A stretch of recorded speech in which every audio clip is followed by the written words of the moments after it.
طب انا هسالكم انتوا الاثنين سؤال. قول. يلا. قول. تامر فرج ايوه. لو رجع بيك الزمن لورا كتير تشتغل ممثل ولا تشتغل حاجه تانية؟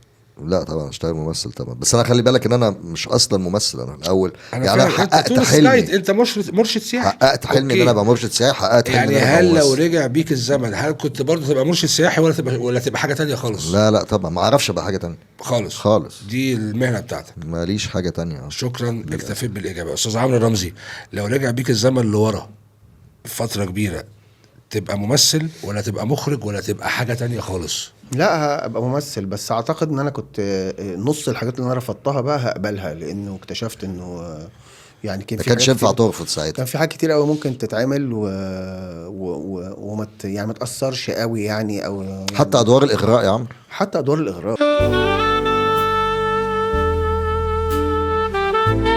اللي اتعرضت عليك ما دام في اطار هتعملها؟ الدراما، يعني حتى لو موظفه في السيناريو لو لكن انت متوظفه عايزينك وبتقبض تطلع. خلاص. يعني هتطلع بالكلسون عادي بتاع الشتاء، يا تطلع وانت لابس الكلسون. ساعات الممثل مننا بيبقى عنده حاجه اسمها غباء فني، اللي هو ممكن انه يلبس كلسون قدام لا اللي هو الناس. ممكن يرفض دور، ممكن يرفض حاجه يقول لك يا عم لا مش عارف ايه، ففجاه اللي انت رفضته ده تلاقيه ودى الفيلم او العمل اللي انت رفضته في حاجه تانية خالص، وفي لما حد برضه تاني يعمله مثلا. لا وفي برضو على فكرة فعلا من الذكاء جدا ان انت تعرف يعني يبقى عندك ذكاء الرفض، ان انت في حاجات مش في كله ما ينفعش انت في تقبلها حاجات ده. ممكن ترفضها، يعني مثلا لو جالك فيلم محترم جدا مهم ما ترفضش والدور حلو، ما تختلفش على اجر. وما ترفضش عشان دور صغير او بتاع، ماشي مع الحاجات يعني دي انت مفهومة. مثلا فيلم زي فيلم الفرح وكباريه، انت لو قريت الفيلم مثلا هتلاقي دورك في الفيلم كله 5 مشاهد، فتقول انا هعمل 5 مشاهد.